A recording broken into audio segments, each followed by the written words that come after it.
Hi there! So it's almost been a month since I've been using the 55-inch Xiaomi TV X Pro. Literally every day watching IPL matches, lots of movies, TV shows and more.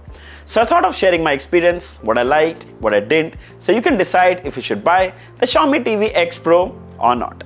By the way, I've also made a video which includes the unboxing and a full review. It's fairly detailed, so I highly recommend you watch that video first if you haven't. You'll find the link for that video in the description. Now, before we move any further, I would like to quickly talk about some of its key specifications. The X Pro series is available in three sizes. There's 43-inch, there's 50-inch and 55-inch.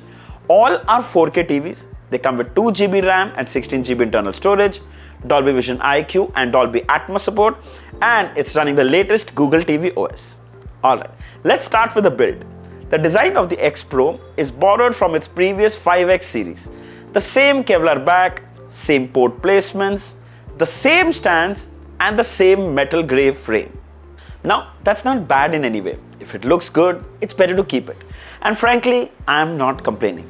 The TV looks very premium without a doubt. Coming to the viewing experience, and to start with, YouTube. I think that's probably one of the most used app on any smart TV. Now, it completely depends on what you're streaming.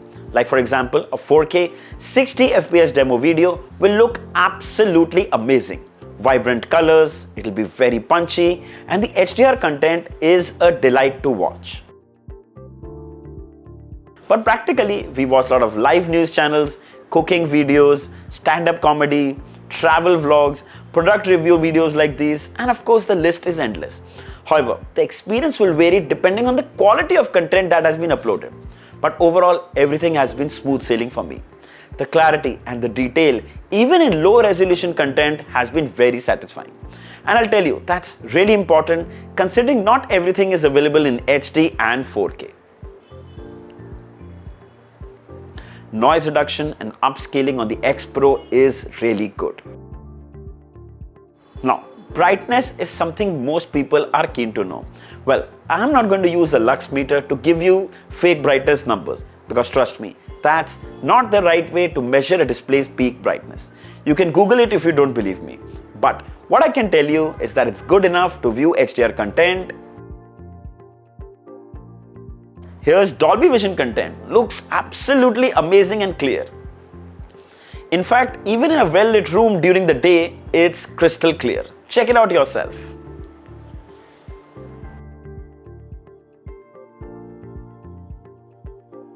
Now initially, I wasn't very happy with the viewing angles, but after using it for a long duration, even though a VA panel, there is a negligible shift in color and tones.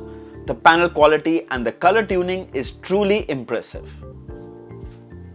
Then we also get MEMC support, which is motion estimation, motion compensation. The technology works by inserting frames in the middle of two frames to increase the total number of frames in the same scene. In simple words, it makes the footage smoother and it's ideal for watching sports content and documentaries. Yes, it's IPL season, so that's where I made it to good use.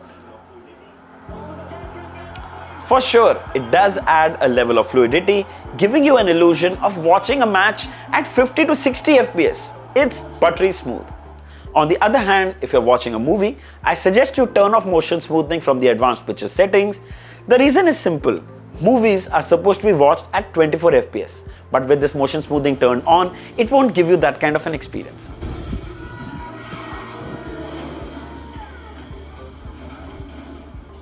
Then talking about the interface, the Google TV OS and UI is overall quite responsive. Xiaomi has made sure it's optimized really well.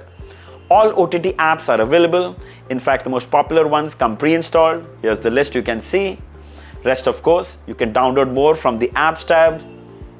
And frankly, all of those apps worked really well, except the Prime Videos app, which would occasionally crash. Again, it's not a big deal. Hopefully an update from the developer will fix this problem. Then Patchwall is one standout experience. Even though Google TV and Fire TV have adapted a similar interface, Patchwall is completely next level. Finding new content, exploring this is such an amazing experience. Search as per your language, live channel section, music section, It also comes with YouTube music integration, a dedicated kids section. It's so interactive. Now, there has been a misconception that everything on Patchwall is free to stream. Well, it's not. Though there is still a lot of free stuff to stream, some will need paid subscription. Patchwall Plus is a new addition. Yes, everything is free here. Basically, all free live to air channels are curated here, and the list is pretty impressive. From news channels to tons of music channels. Just go explore.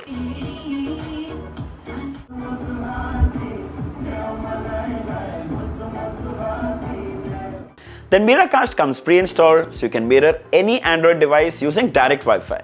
The benefit of that is low latency. In fact, you can even mirror a video that's playing on your phone and that plays on the TV almost without any lag. Sadly, there's no native support for Apple AirPlay or Apple Mirroring, but yes, you can install the AirScreen app from the app section and then mirror the iPhone as well to the TV.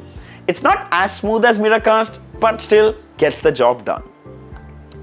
The X Pro series also comes with hands-free Google Voice Assistant, which if you personally ask me, I never use.